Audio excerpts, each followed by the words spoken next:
오늘은 주님께서 부활하신 그 부활을 기념하는 부활주일로 하나님께 예배드리시는데, 우리 주일학교 학생들과 함께 예배드리는 이 시간에 하나님의 크신 은혜와 사랑이 있기를 주의 이름으로 축복을 드립니다. 우리 옆에 계신 성도님에게 인사합니다. 하나님의 은혜와 사랑이 함께할 축복합니다.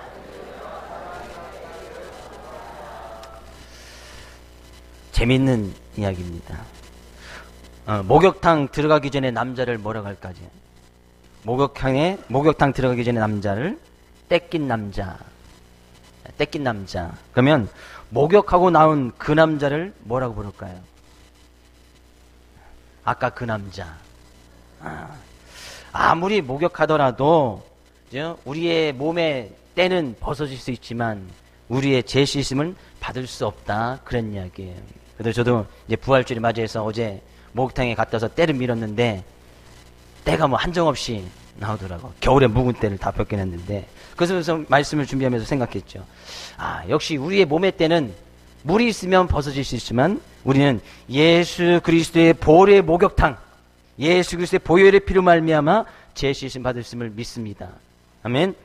그런 주님께서 우리에게 그런 보혈의 피를 흘려주시고 다시 부활하신 날이 바로 오늘 부활주일, 주님의 부활하신 날을 기념하는 그 날이 바로 이제 오늘 주일이 되어지는 거예요.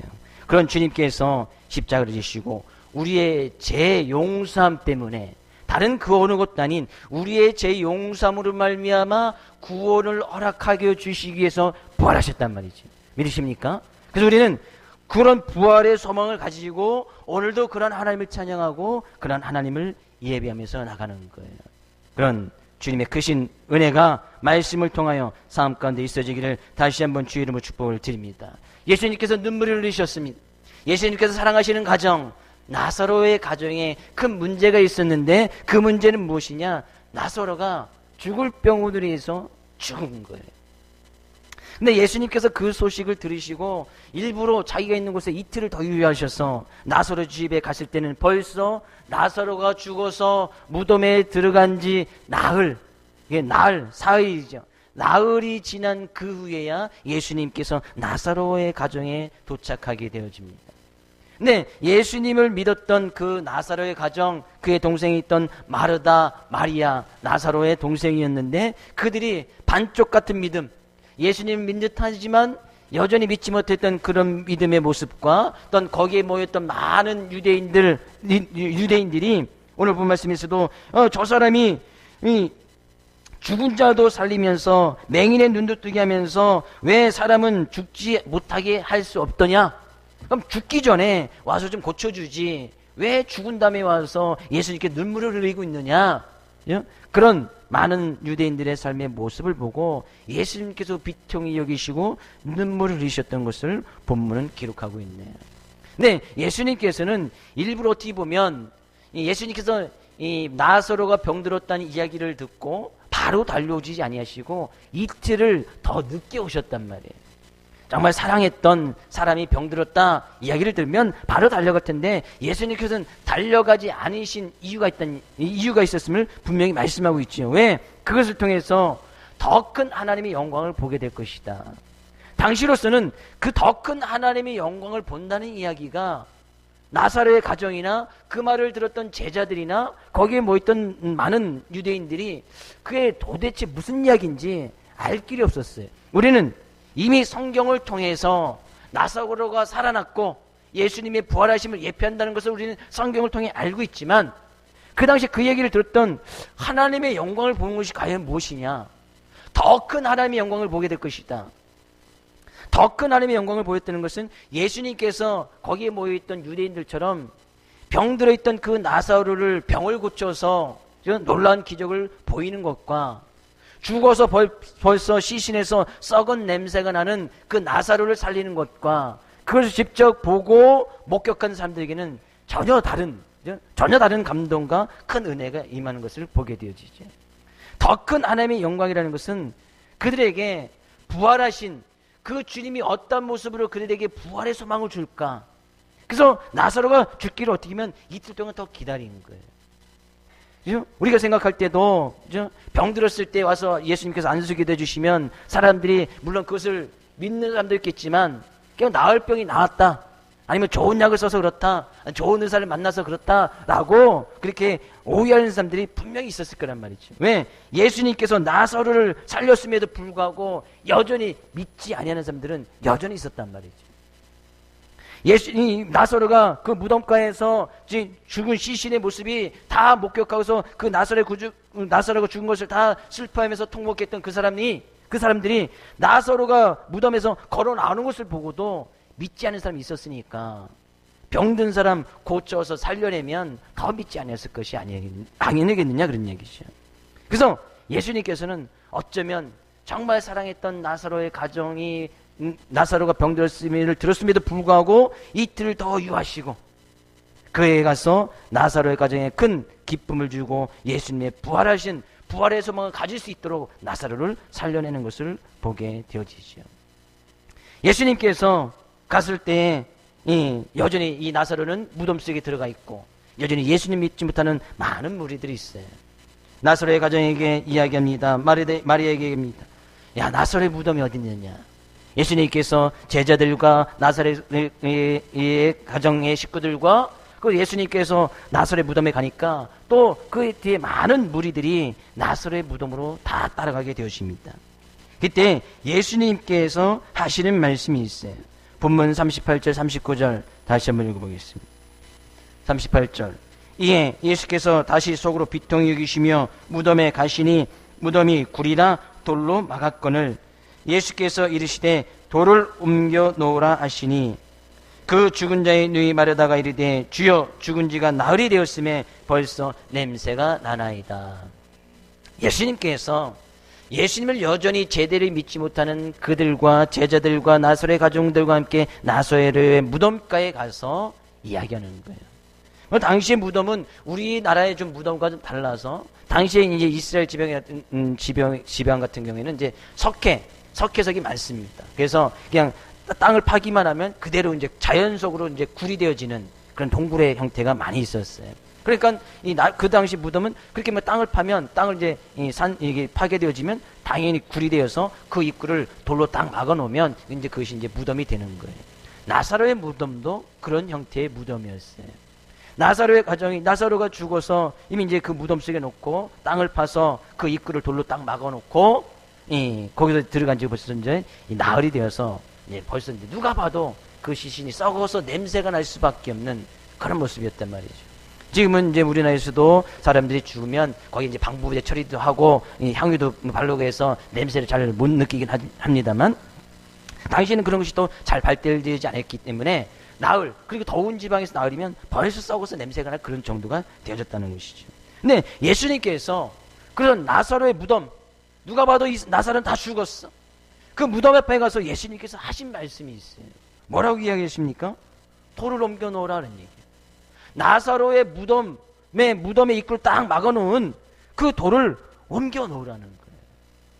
마르다가 이야기합니다. 나사로의 동생이었던 마르다가 이야기하는 거예요. 주님, 벌써 이 나사로 오빠가 죽은 지 나흘이 지나서 벌써 시신에서 썩어서 냄새가 나지 않습니까? 왜 돌을 옮겨 놓으라고 이야기를 하십니까? 예?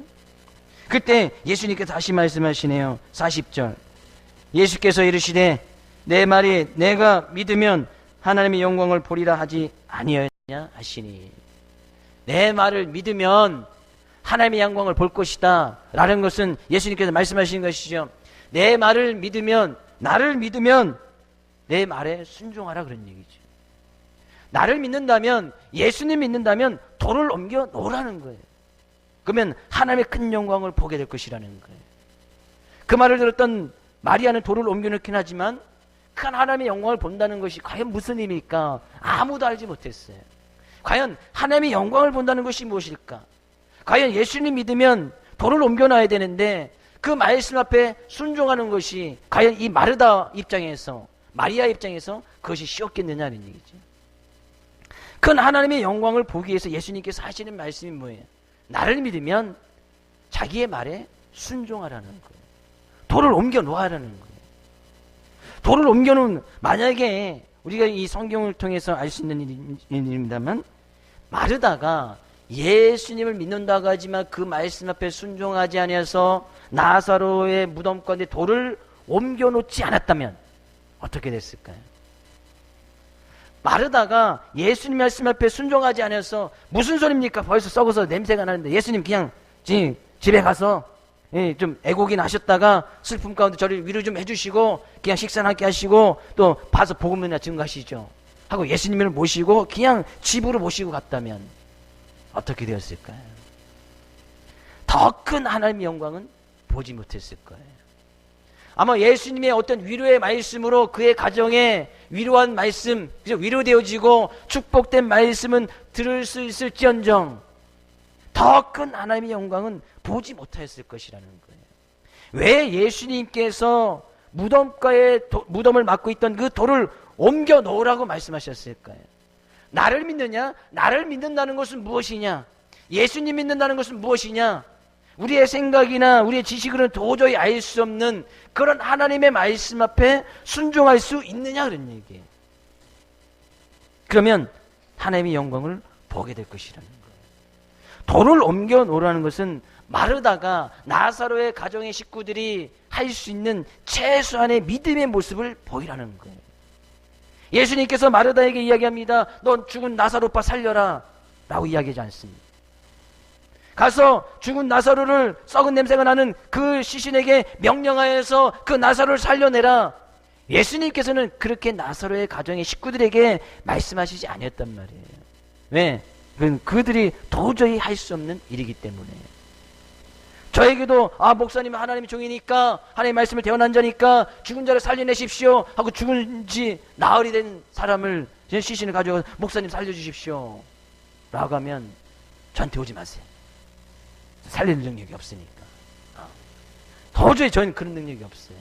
이 세상 어떤 능력 있는 목사라고 할지라도 죽은 지 나흘이 지난 그 사람을 살려내는 것은 불가능해요. 할 수가 없어요. 물론 기적적으로 하나님께서 더 큰 영광을 보여주시기 위해서 하실 수 있을지는 모르겠으나 저에게는 그런 능력이 없네요. 예수님께서 말씀하시는 것이 뭐예요? 도저히 우리의 인간적인 능력으로 할 수 없는 일은 나사로의 가정에 마르다에게 명령하시지 않는다는 거예요. 좀 생각과 좀 지성이 좀 다르긴 합니다만 돌을 옮겨 놓을 수는 있다는 얘기죠. 예수님을 믿는다면, 정말 예수님 믿는다면 예수님 말씀 앞에 순종하기 위해서는 예수님께서 그들이 충분히 보일 수 있는 최소한의 믿음을 요구하시는 거예요. 그들의 능력으로 도저히 할 수 없는 것을 요구하는 것이 아니고 그들이 보일 수 있는 최소한의 믿음을 그들에게 보이라고 이야기하는 거예요. 그것은 바로 돌을 옮겨 놓는 거예요. 이것이 예수님을 믿는 믿음의 모습으로 살아가는 거예요. 그래서 나사로의 가정에 더 큰 하나님의 영광이 임했고 그들은 그 하나님을 경험하게 되어졌고 체험하게 되었고 그것으로 말미암아 많은 사람들이 예수님을 믿게 되어졌고 그 하나님을 증거하게 되어지는 모습을 보게 되어집니다. 믿음으로 산다는 것은 예수님의 말씀 앞에 순종하고 우리가 할 수 없는 것은 전적으로 주님을 신뢰하고 나가는 그 양쪽의 어떤 수레바퀴와 같이 그 수레바퀴와 같이 동시에 굴러가면서 걸어가는 삶의 모습이 바로 믿음으로 사는 거예요. 믿음으로 사는 것은 주님의 말씀 앞에 우리가 할 수 있는 것, 돌은 옮겨놓을 수 있잖아요. 그 말씀 앞에 순종하는 것이고 우리가 할 수 없는 것, 나사로를 죽었다 살리는 것, 이건 할 수가 없잖아요. 그럴 때는 전적으로 그 가운데서 하나님의 영광을 보여주실 주님을 신뢰하는 것. 그래서 믿음이라는 것은 순종과 신뢰의 모습 같이 양바퀴처럼 같이 어우러질 때에 우리가 믿음으로 하나님 앞에 굳건히 걸어갈 수 있고 달려갈 수 있단 말이죠. 그 어느 쪽 한쪽에도 잃어버려서는 안 됩니다. 내가 할 수 있는 최선을 다해서 주님의 말씀 앞에 순종하고 돌을 옮겨놓고 그것이 내 이성과 생각과 내 뜻과는 맞지 아니한다 할지라도 주님께서 명령하시기를 돌을 옮겨놔 하면 그것을 옮겨놓는 거예요. 그리고 전적으로 주님을 신뢰하는 거죠. 그 나사로를 살리든지 나사로 가운데 어떤 일을 행하시든지 예수님께 그 안에 들어가서 향유를 바르시든지 그것은 나사로의 가정에 믿는 사람들이 할 일이 아니에요. 그리고 그 다음 일은 그 인간의 노력으로는 할 수 없는 일, 인간의 방법으로 할 수 없는 일이잖아요. 전적으로 하나님을 신뢰하는 거예요. 주님을 신뢰하는 거예요. 이것이 믿음으로 사는 거예요. 네, 순종이 없는, 주님의 말씀 앞에는 순종하지 아니하고 우리는 주님을 믿습니다, 주님을 신뢰합니다 라고 이야기하면 광신자가 될 수 있어요. 말씀은 전혀 듣지 아니하고 순종하지 않으면서 우린 주님을 믿습니다, 광신자 짓더냐 똑같은 거예요. 그 반대로 신뢰는 주님을 믿지 않는데 말씀 앞에만 무조건 순종해. 그럼 맹목적인 크리스찬. 순종하는 그 목적은 좋지만 거기에 합당할 수 없는 수단을 사용하지 않는 사람, 바람직한 목적, 말씀 앞에 순종하는 그것은 좋지만, 그죠? 거기에 합당할 수단을 사용하지 않는 사람 같은 맹목적인 크리스찬이 될 수가 있단 말이에요. 왜 순종하는지도 모르고 왜 따라가는지도 모르고 그냥 남들이 가니까 그냥 따라가는 거예요. 남들이 하자고 하니까 무조건 따라가는 거예요. 맹목적 크리스찬이 될 수 있는 거예요. 그래서 우리가 정말 믿음으로 사는 것은 순종과 신뢰가 같이 하나가 되어서 수레바퀴와 양쪽 바퀴가 딱 맞게 제작이 되어지고 할 때 잘 굴러갈 때 있듯이 양쪽 수레바퀴 같은 것이 바로 순종과 신뢰다. 예를 들면 그런 거예요. 농부가 있는데, 농부 둘이 있는데 한 농부는 하나님을 너무나 잘 믿는 농부야. 하나님 너무나 잘 믿어서 하나님께서 정말 귀한 열매를 맺게 하실 거야, 그렇게 하나님 정말 믿어요. 하나님 전적으로 신뢰해요. 근데 봄이 됐는데도 밭을 가지 않아. 하나님 믿는데 하나님께 열매를 주실 거대. 씨도 뿌리지 않아. 그리고 하나님께서 가을 되면 귀한 열매를 주실 거야, 맺게 하실 거야 라고 하면서 하나님을 그냥 전적으로 신뢰하지만 전혀 일도 안 하고 밭도 안 갈고 씨도 뿌리지 않고 거름도 주지 않고 가만히 있어. 근데 다른 한 농부는 예수님을 모르는 농부예요. 근데 그는 때가 되어서 봄철이 되면 밭을 갈고 씨앗을 뿌리고 가뭄이 되면 물도 나눠주고 잘 자라지 못할까봐 거름도 주고 비료도 주고 막 열심히 일을 합니다. 두 농부 중에 가을에 어떤 사람이 귀한 열매를 맺게 되실까요? 어떤 농부가 맺지요? 예수를 믿지 아니했던 그 농부가 열매를 거둬들일 수밖에 없는 거예요. 주님의 말씀을 믿는다면 그 말씀을 따라가는 것이 순종이다. 맹목적, 나는 하나님 믿어, 하나님을 신뢰해. 근데 그 말씀 앞에는 순종하지 않아. 가서 씨앗을 뿌려, 가서 열심히 일을 해, 게을리지 말고 부지런해. 그 말씀을 순종하지 않는 거예요. 나는 하나님만 믿어, 신뢰만 있지 순종은 없으면 이건 광신자 집단이 되는 거예요. 전혀 거둬들이는, 열매를 거둬들이지 못한다는 얘기죠. 예수님께서 말씀하신 돌을 옮겨놓으라. 돌을 옮겨놓으면 더 큰 하나님의 영광을 보게 될 것이다. 하나님이 어떤 분이신지 깨달아 알아서 그 하나님을 체험하게 될 것이라는 거예요. 그 하나님을 경험하게 될 것이라는 거예요. 우리의 믿음의 모습은 바로 그런 모습이 되어야 됩니다. 마르다가 그 이야기를 듣고 돌을 옮겨놓으니 더 큰 하나님의 영광, 나사로가 살든지 어떤지 그것은 마르다 입장에서 알 수가 없었어요.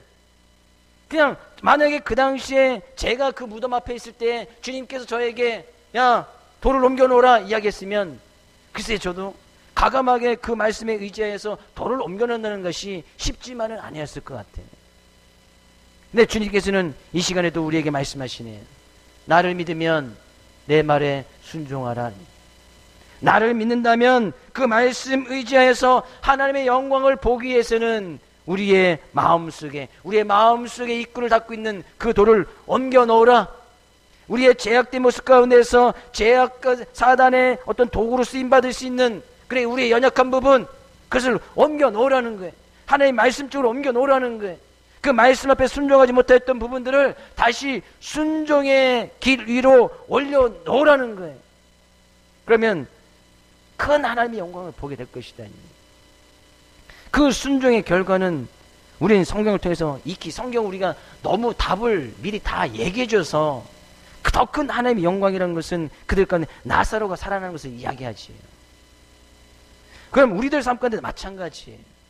우리가 그 주의 말씀을 의지하여서 순종하면 하나님께서는 정말 그들이 상상하지 못하고 생각하지 못했던 그런 하나님을 만나게 될 것이고 그 하나님께 영광을 돌리게 될 것이다 그런 얘기예요.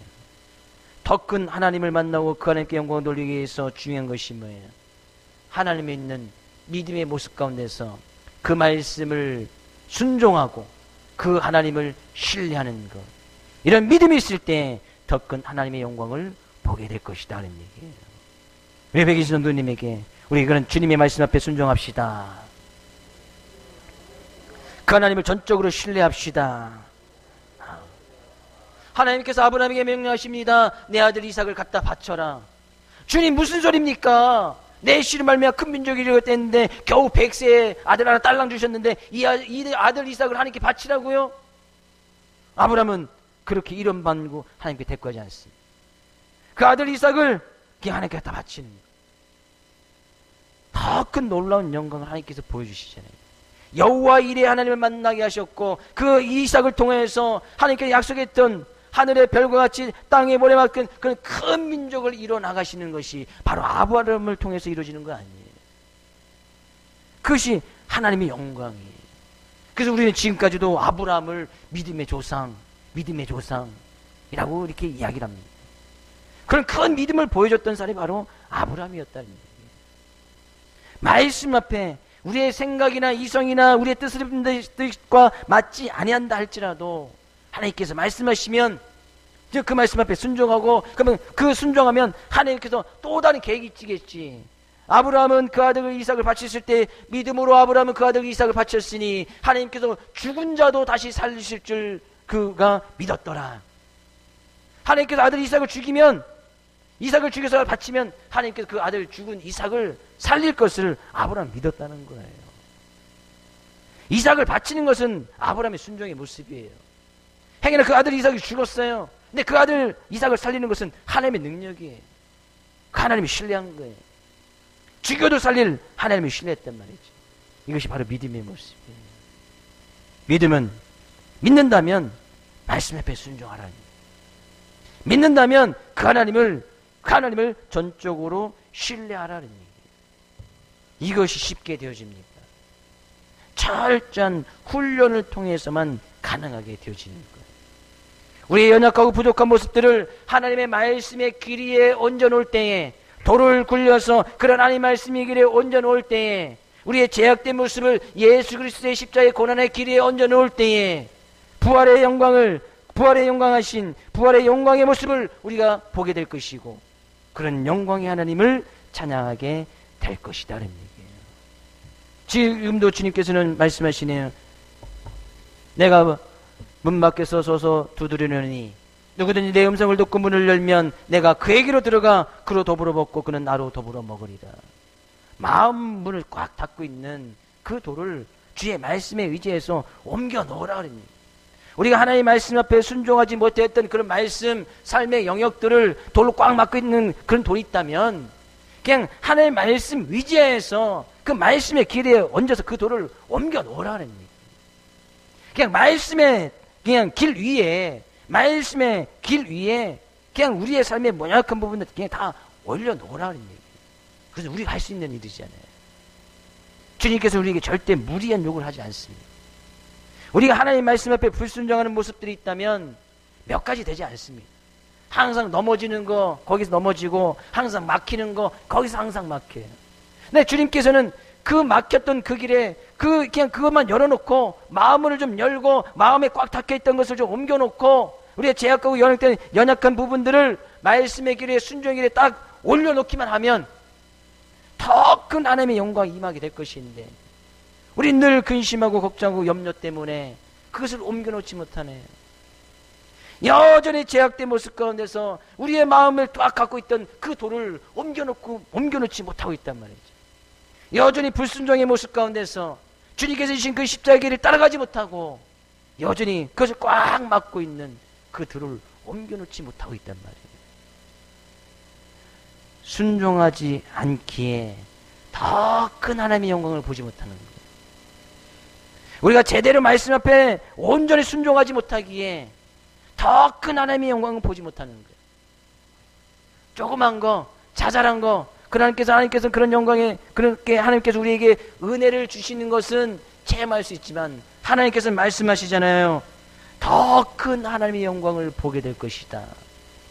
더 큰 하나님의 영광. 우리의 인간적인 생각과 이성으로는 알지 못하는 더 큰 하나님의 영광을 보게 될 것이라는 거예요.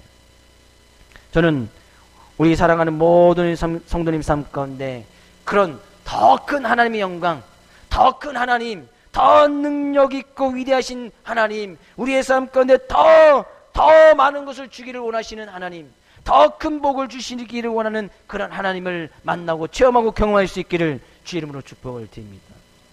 그것이 뭐예요? 돌을 옮겨 놔야 되는 거예요.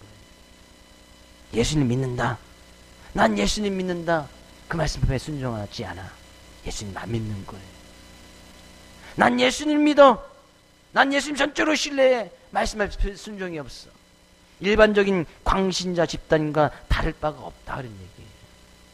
우리의 삶의 모습이, 우리의 교회 모습이 그들과는 달라야 되지 않겠느냐. 마르다가 돌을 옮겨 놓습니다. 그러면 예수님께서 말씀하신 41절, 돌을 옮겨 놓으니 예수께서 눈을 들어 우러러보시고 이르시되 내 아버지여 내 말을 들으신 것을 감사하나이다. 예수님께서 돌을 옮겨놓은 그 모습을 보고 하나님께 기도를 합니다. 하나님, 내 말을 들으신 것을 감사합니다. 어떤 말을 들으신 것을 감사하실까요? 미리 예수님께서는 감사하셨어요. 무엇 때문에 감사하셨습니까? 그죠? 42절 가서 볼까요? 항상 내 말을 들으시는 줄 내가 알았나이다. 그러나 이 말씀 없는 것은 둘러선 무리를 위함이니 곧 아버지께서 나를 보내신 것을 그들로 믿게 하려 함이니이다. 무슨 이야기입니까? 하나님, 예수님께서 돌을 옮겨냈던 그 모습을 보고 예수님께서 하나님께 감사의 기도를 드리셨어요. 뭐 때문에 감사를 기도했어요? 그것은 나사로가 하나님, 예수님께서 기도하실 때 나사로 살려주셔야 됩니다. 나사로 살려주셔야 됩니다. 나사로가 살려주신 것을 가지고 하나님께 감사기도한 것이 아니에요. 왜? 그 명령은 그 뒤에 나오니까. 예수님께서 감사하셨던 것은 여기 있는 그 무덤가에 모여있는 많은 사람들을 위해서 예수님께 감사하셨다는 거예요. 뭐 때문에요? 곧 나사로가 지금 그 죽었던 무덤에서 걸어나는 것을 보고 많은 사람들이 그들로 믿게 하기 위해서 하나님을 믿게 될 것에 대해서 미리 감사했단 말이지. 하나님께 영광을, 한광의 영광된 모습이 그 가운데서 나타나는 것을 보고 거기에 있던 많은 사람들이 하나님을 믿고 그 하나님을 찬양 돌릴 것에 대해서 감사하셨단 말이에요. 결국에 예수님이 하나님의 아들이시고 그 하나님의 아들이신 예수님을 믿게 하게 된 것에 대해서 예수님이 감사하셨다는 거예요. 예수님께서 오신 이 세상에 오신 이유도 그 이유 아니겠습니까? 예수님께서 무엇 때문에 십자가를 지시고 부활의 모습으로 보여주셨습니까? 또한 지금 나사로 죽은 나사로의 가정에서 이 나사로 죽은 나사로를 살려냈었습니까? 예수님께서 부활의 모습으로 곧 이 말씀이 있고 나서 요한복음에는 예수님께서 십자가의 길을 걸어가시거든요. 그리고 부활하시는 거예요.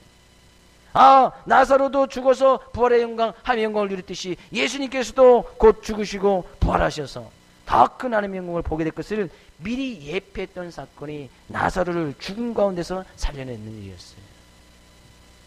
네, 그것을 통해서 많이 예수를 믿게 되어지는 거예요. 그것에 대해서 감사한 거예요.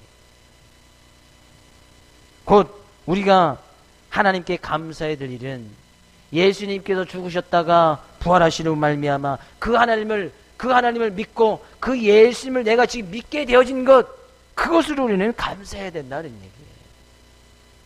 우리 2000년 전에 예수님께서 십자가 지신 것, 부활하신 것 우리의 눈으로 직접 보지 못했어요. 그런데 우리는 그런 예수님 지금 믿고 있네요. 예수님께서 나의 죄를 위해서 십자가를 지시고 부활하셨다는 사건을 지금도 믿고 있네요. 얼마나 감사한 일이에요. 근데 그런 하나님께서 우리에게 구원도 허락해 주셨네요. 그런 하나님께서 우리에게 천국도 허락해 주셨네요. 얼마나 감사한 일이에요. 근데 삶 가운데 조금 문제가 있다고, 삶 가운데 조금 우리의 기도에 응답이 없다고, 삶 가운데 조금 환난이 있다고, 삶 가운데 조금 고난이 있다고, 삶 가운데 조금 먹을 것이 없다고, 삶 가운데 조금 재물이 많지 않다고, 삶 가운데 조금 땅이 없다고, 삶 가운데 조금 집이 좁다고 불평불만하고 주님이 주셨던 그 크신 하나님의 은혜와 사랑은 온데간데 없고 주님께서 말씀하시는 거예요. 내가 이 세상에 온 것은 예수님 믿는 그 믿음이 가장 큰 하나님의 구원의 선물이라는 거예요. 가장 큰 선물이라는 거예요. 예수님이 우리 삶 가운데 왜 어려움이 없습니까? 저는요, 우리 모든 손님들이 정말 하나님의 그신 은혜와 복, 거기에 뭐 재물의 복도 받으시고, 뭐 가정의 복도 받으시고, 자녀들의 축복도 받으시고, 그래서 이 세상 그 어느 누구보다도 세상적인 기준에서도 성공하고 부하고 그렇게 되기를 주의 이름으로 축복을 드립니다. 그러나 그것이 진정한 하나님의 복은 아니에요. 진정한 예수님께서 지금 감사하신 것이 뭐예요? 예수님을 믿게 되어진 것, 그 때문에 감사한 거 아니에요. 내가 예수님을 믿었다는 것, 그 예수님께서 나에게 구원할 것인 그 예수님을 믿고 나간다는 것, 그거 정말 감사할 일 아니냐는 얘기죠. 근데 우리는 그 감사를 잃어버리면 불평불만이 나오는 거예요. 왜 예수님 늦게 오셨습니까? 좀 그냥 죽기 전에 좀 오시지. 마르다와 마리아가 고백했던 거 아니에요. 벌써 내 오라버니 죽어서 죽은 지 날이 지났습니다. 그냥 가서 그냥 안수기도나 해주세요. 위로의 말씀을 해주세요. 우리가 보였던 그런 믿음의 모습 아니에요. 반쪽짜리, 여전히 반신반의하는 그런 믿음의 모습이다. 주님께서 보여주신 가장 큰 선물, 구원의 선물, 우리는 그 구원의 선물에 늘 감사함으로 나가야 될 줄로 믿습니다. 그러면 이야기합니다. 예수님께서 말씀하십니다. 43절 44절 이 말씀을 하시고 큰 소리로 나사로야 나오라 부르시니 죽은 자가 수족을 배로 동인 채로 나오는데 그 얼굴은 수건에 쌓였더라. 예수께서 이르시되 풀어놓아 다니게 하라 하시니라. 예수님께서 말씀하십니다. 주 나사로가 죽은 지 벌써 나흘이 되었던 그 무덤을 향해서 예수님께서 말씀하십니다. 나사로야 나오라. 나사로가 죽어서 수족이 막 배로 우리가 지금 이제 수의를 입었던 그 모습 가운데서 그 모습을 입고 그냥 그대로 걸어 나오는 거예요. 수의를 입었던 꽁꽁 묶여있던 그 사람이 그냥 거기서 종종종종 걸음으로 나오는 거예요. 명령하심 그 얼굴에 쏘였던 그 모든 것을 풀어놓아서 다니게 하라. 지금 나사로를 둘러싸며 있던 죽음의 권세 아닙니까? 예수님 앞에는 그 죽음의 권세도 나사로를 어찌할 수 없었네요. 예수님의 명령 그 한가운데 나사로야 나오라 하셨을 때 나사로를 둘러싸고 있던 죽음의 권세마저도 예수님의 명령으로 물리친 것을 보게 되어집니다. 우린 거기에 소망이 있는 거 아니겠습니까? 부활에 대한 소망이 거기 있는 거 아니겠어요? 우리는 죽음으로부터도 우리는 전혀 두려워하지 않습니다. 제약된 모습의 권세 앞에서도, 제약의 권세 앞에서도 우리는 두려워하거나 떨지 않습니다. 예수님께서 명령하시거든요. 거기서 나오라. 제약의 권세에서 얽밀려 살지 말고 거기서 나오라. 그냥 걸어 나오면 되는 거예요. 주님의 말씀 앞에 순종하고 나오면 되는 거예요. 죽음의 권세 앞에서 우리는 두려워 떨지 않습니다. 예수님께서 그 죽음의 권세마저도 물리치셨기에 우리는 늘 당당하게 하나님 앞에 나올 수 있고 그것을 이겨나가면서 승리할 수 있게 되어지더라는 얘기예요. 근심 걱정이 있습니까? 우리를 둘러싸고 있는 근심 걱정 염려 문제가 있습니까? 예수님께서 말씀하시네요. 거기서 빠져나오라. 뭐 때문에 근심하느냐? 뭐 때문에 걱정하느냐? 뭐 때문에 염려하느냐? 우리의 삶을 얽매고 있는 제약의 모습 가운데서 말씀 앞에 순종하지 못하고 있던 그 부분에서 예수님께서 말씀하시네요. 거기서 빠져나오라. 우리는 그 말씀 의지에 거기서 빠져나와야 되는 거예요. 무엇 때문에 삶 가운데 슬픔이 있습니까? 무엇 때문에 지금 우리 가운데 지금 고통 가운데 있습니까? 무엇 가운데 지금 환난과 어려움 가운데 있습니까? 예수님께서 명령하십니다. 거기서 빠져나오라. 그러면 그 모든 결박의 권세들이 풀어지게 될 것이고 우리는 예수 안에서 참된 자유를 누리며 참된 평안을 누리며 살아가게 될 것이다는 얘기. 부활주를 맞이해서 예배드리는 우리 모든 손님들에게 그런 주님의 명령의 말씀 앞에 순종하여 그런 기쁨과 평강이 삶 가운데 넘쳐나기를 주의 이름으로 축복을 드립니다. 오늘 본 말씀 딱 한 가지 이야기하는 거예요. 예수님 믿는가? 더 큰 하나님의 영광을 보기를 원하는가? 우리가 부활의 소망을 두고 살아가기를 원하는가? 예수님 믿으면 그 말씀 앞에 순종하는 거예요. 돌을 옮겨놔야 됩니다. 우리를 얽매였던 근심과 문제 가운데서 우리를 얽매고 있던 결박의 문제에서 빠져나와야 되는 거예요. 말씀 앞에 순종하는 거 아니에요. 그리고 우리가 할 수 없는 일은 하나님을 신뢰하는 거예요. 그 하나님을 믿고 기도하는 거예요. 이거 신뢰하는 거 아니겠습니까? 그럼 믿음의 모습으로 나갈 때 더 큰 하나님의 영광, 더 큰 우리에게 소망을 주신 부활의 영광을 누리게 될 것이고 그 하나님을 찬양하게 될 것이다 그런 얘기예요. 그런 은혜와 삶 가운데 크신 하나님의 사랑과 더 큰 하나님의 영광이 이번 한 주간에도 삶 가운데 차고 넘쳐날 수 있기를 주의 이름으로 축복을 드립니다.